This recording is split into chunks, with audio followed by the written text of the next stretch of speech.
আমি পড়ছি কবি ও লেখক দেবপ্রিয় চাকমার লিখিত বই ব্রিটিশ রেকর্ডে চাকমা জাতি, পৃষ্ঠা ৫৪, চতুর্থ অধ্যায়। অধ্যায়ের নাম ব্রিটিশ কর্তৃক চাকমা ভূখণ্ড বেদখল ও প্রশাসনিক পুনর্গঠন, পার্বত্য চট্টগ্রাম জেলা সৃষ্টি।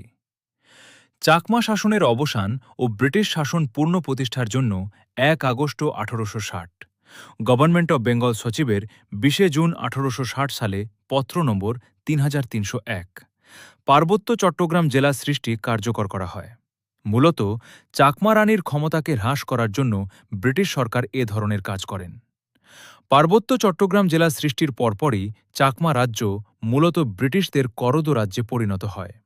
চাকমা রাজত্বের পরিবর্তে ব্রিটিশ শাসন ব্যবস্থার প্রতিস্থাপন করা হয়। তবে ব্রিটিশদের সময়ও ১৭৬০ সাল থেকে ১৮৬০ সালের ৩১ জুলাই পর্যন্ত চাকমা রাজ্য স্বাধীন ছিল। ব্রিটিশ জেলা প্রশাসক ১৮৬০ সালে পার্বত্য চট্টগ্রামের প্রথম জেলা সুপারিনটেনডেন্ট হিসেবে ক্যাপ্টেন ম্যাকগ্রাথ। ১৮৬৭ সালে জেলা সুপারিনটেনডেন্ট পদবি পরিবর্তন করে ডেপুটি কমিশনার করা হয়।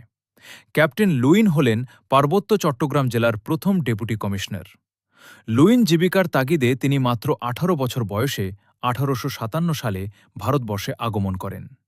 সে সময় তিনি ব্রিটিশ প্রশাসনের অধীনে একজন শিক্ষানবিশ কর্মকর্তা হিসেবে তার কর্মজীবন শুরু করেন।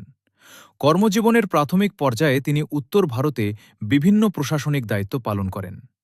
লুইন একজন উচ্চাকাঙ্ক্ষী তরুণ অফিসার ছিলেন এবং তিনি যত তাড়াতাড়ি সম্ভব আরও বেশি অর্থ উপার্জন করার স্বপ্ন দেখতেন।